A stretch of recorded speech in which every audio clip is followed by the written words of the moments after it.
Welcome to the next week. It's threatening to rain outside, so the mosquitoes are probably ridiculous. So we're going to be in the plant room again. So I took those cuttings. Hopefully I don't know if I want all of them to root. I'm pretty sure there's at least 100 of them. And that's going to be a lot of shipping if they actually survive and auction on the NASC. But hopefully at least one of every plant survives, I'll put it that way.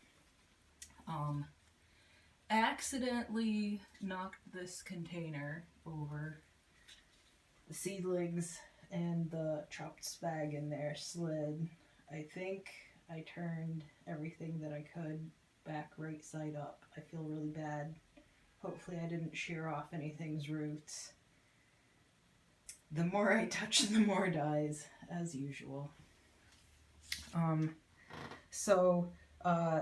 Somebody brought up to me, oh hey, you had bugs, so hopefully you got rid of the bugs before you took the cuttings. And you know, good point.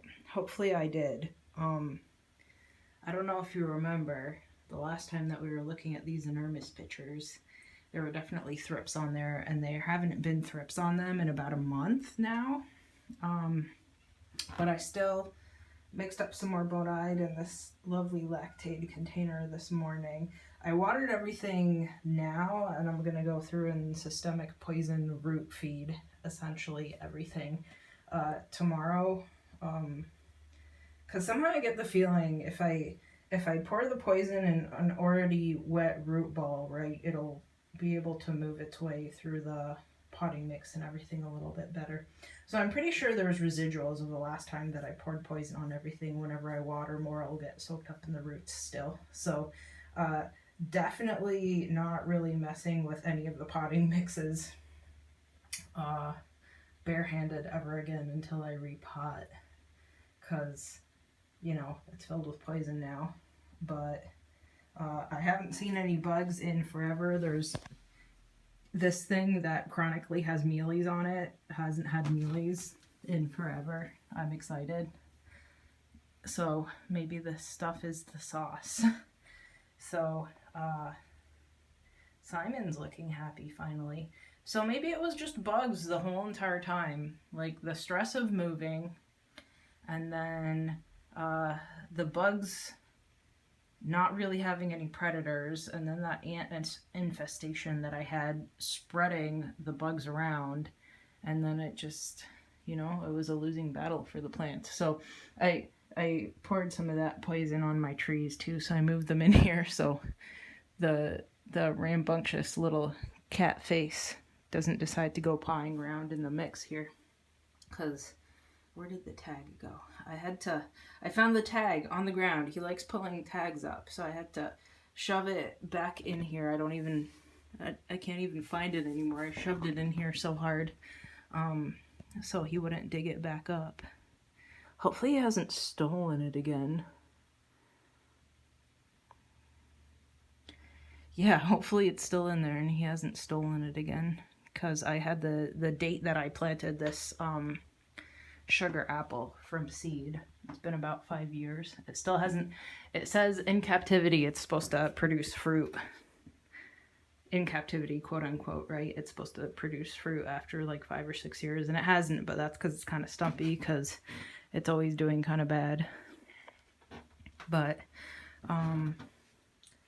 bug free is the way to be.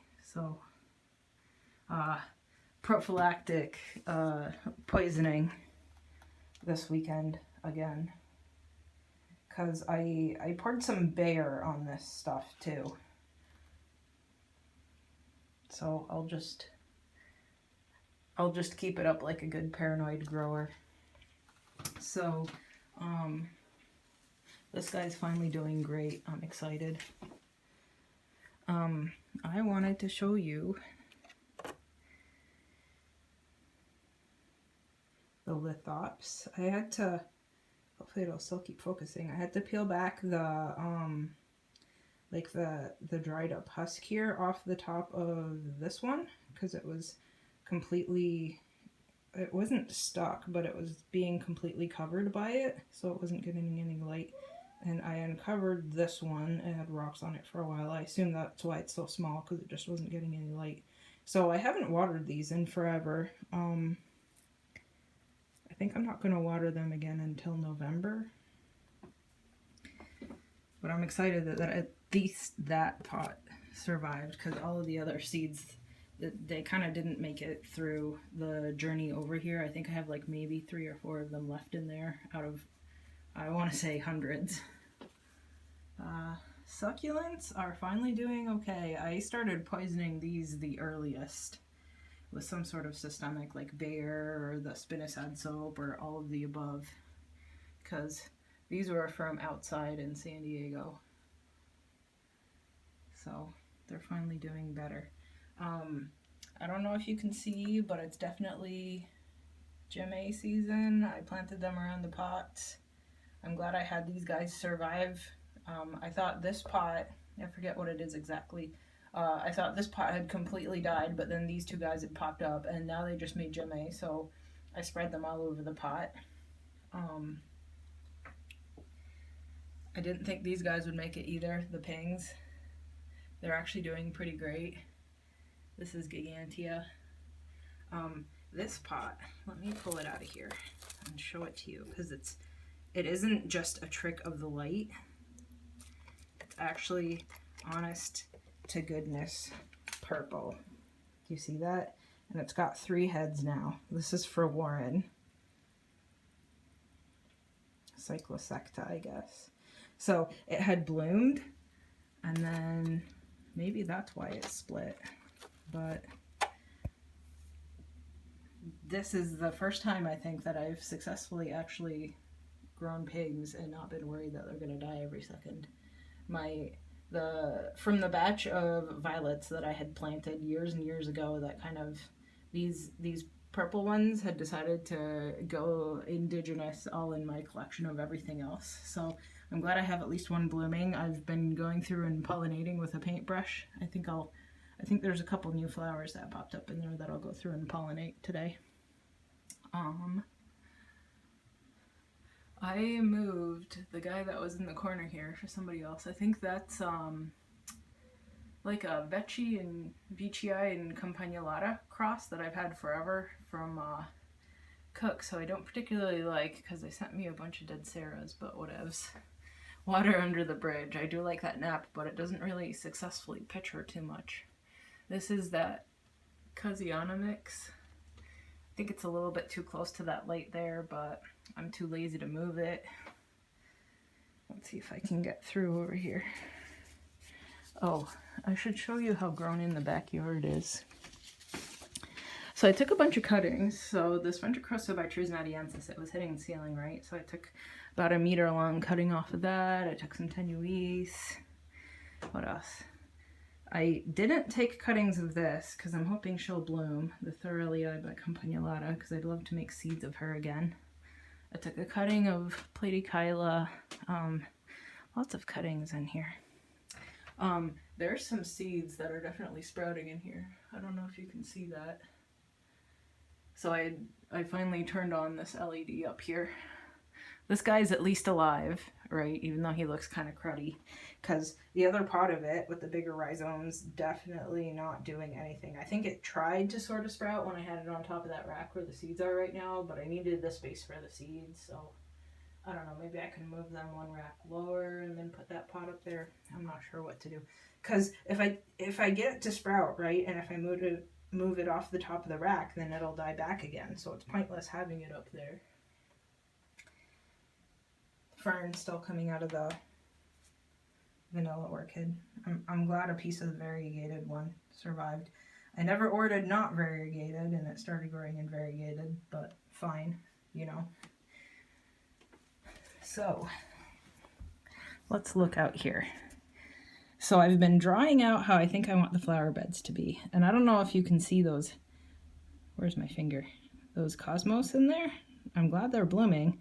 I'm glad we haven't had a frost yet. I don't know if there's any other flowers that want to come after those, but those are gorgeous. So I've been drawing out on a piece of paper how I want the flower beds to go, and I think I want like a C-shaped bed right there, maybe some like weird trapezoid here, another kind of open weird C right here, and maybe like a squiggly snake sort of guy here, so that I have a couple of grassy patches, and then extend this thing too.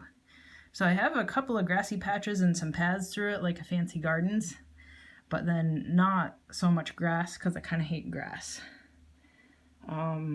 And then just like let this side grow wavy out a little bit more when there's nice flowers in there. Because I have purple New England, I think they're New England, dark purple asters blooming in those patches. So I'm glad I let them grow out because there's lots of nice wildflowers that have come through.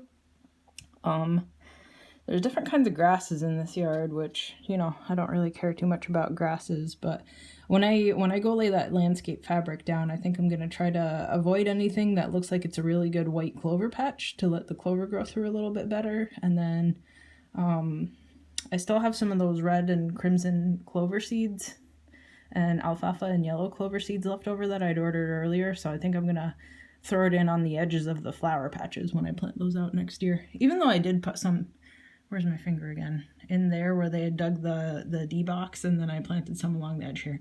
Those are sunflower stalks. I took down the sunflowers that were done in the front yard, and a couple of them right over here and a little bit further down, because they were done. The squirrels already ate the heads. They weren't blooming anymore, and they were just kind of ugly. A little bit of end of season work. So we haven't had a killing frost yet, so this thing is still overgrown. You can see the tomatoes right there just completely growing through the net and bringing it down. I really should chop that down, but I mean, I'll just let it grow. I picked some green tomatoes out there and zucchini to make a kind of a pasta sauce base out of. It was good because it's gonna rain, right? So everything's gonna split. So I figured I would just go out and pick some of it before it does that. So I don't know, let me point it out. This Izumii by Trismatiensis, I cut off all of its tendrils because they were the shells of scale. The ants were farming the scale and it was horrific. So there were the shells of scale, and I cut all of the tendrils back because it was making me nervous. I didn't know if it was getting reinfested or not. That's why I'm putting that bonite all over everything again. So this plant is definitely getting that poison again. Hopefully it was just the husks and it's not getting reinfested, but whenever I see bugs, I get nervous, right? Even though it's completely coated in diatomaceous earth anyway, right? But, you know, an indoor collection, one little pest can go wild and kill off a whole entire plant or plants like it did.